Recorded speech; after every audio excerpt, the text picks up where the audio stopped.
many actions we do out of habit. For example, the habit of brushing our teeth. If the speech to sleep, having skipped the evening procedures, we feel discomfort, the body resists sleep. If it is not satisfied with something, we go to bed. We are also in habit around a certain time, and when we get up, habit decides whether we will make the bed, and there are a huge number of such examples. If habits enter our lives so surely and influence our choices so strongly, it begs the question, why not use them to accomplish goals? I can find no arguments against this idea. If we look at habits as a tool for achieving goals, they can be categorized into two types. The first is, core habits are habits that affect a particular goal directly. For example, if you want to learn a foreign language, the habit of reading the news in English every day. Great, in this will help. Core habits we will develop under each goal. These are peculiar consultants on a narrow subject. They help only in this case and in nothing else. Second, supporting habits. This type includes your general development. For example, the habit of going to bed at bedtime is not directly related to learning a foreign language, but healthy sleep affects the memorization of information and our ability to learn. This kind of sleep will be useful even without language learning, so it is a supportive habit. What is the right way to nurture a habit? Our strongest habits discard dependence on substances, depend on context. The habit of making your bed and encouraging you to act in the middle of the day when you are at work. So you need to choose the right time and place for the new habit. For example, the better you define the conditions of the new habit, the more firmly it will be fixed in your life. Now let's talk about negative habits, how you can get off them painlessly.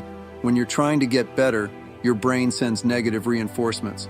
After all, it is energy consuming to change. All attempts to get rid of a bad habit are accompanied by negative emotions, and self-improvement turns into a most unpleasant process. In order to help your brain cope with the task, you can use the method of interval weaning. I came up with the name myself. Can you not Google what the essence of this method is? Let's say you're trying to quit smoking. First, set yourself a goal of not smoking for one day. Such a goal does not seem impossible. By accomplishing it, you will give your brain a dose of dopamine, a kind of positive reinforcement. If the negative reinforcement has a strong effect and you want to smoke very badly, then give your brain a rest and let yourself slack off.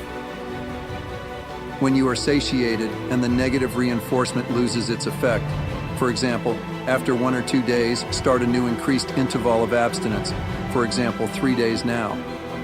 With this strategy, the brain slowly begins to receive positive reinforcements. When these reinforcements override the negative reinforcements, you'll find it easier to tolerate the absence of the bad habit. Your brain will learn to override the negative reinforcements with positive ones, and you can slowly but surely get to your goal of kicking the habit. To wrap up the series, I want to talk about a few more things that will help you live your life and achieve your goals. One goal, you need to grow. Haste is inappropriate in this endeavor. If you're used to grabbing new ideas and turning them into goals with incredible speed, chances are most of your goals will stay on the horizon and won't come close to you. That's why real goals have to be cultivated. Collect ideas, write them down in a notebook, and then once a month go through those lists and identify goals that are truly meaningful to you. Real goals aren't ready to be your navigator in life anyway. You have to have a plan for this by reviewing real goals regularly and putting together an action plan when the plan is ready. The goal becomes true and, by the way, totally doable. Here's the same plan. This approach is great. It helps you not to perceive impulsive decisions and focus on your true desires.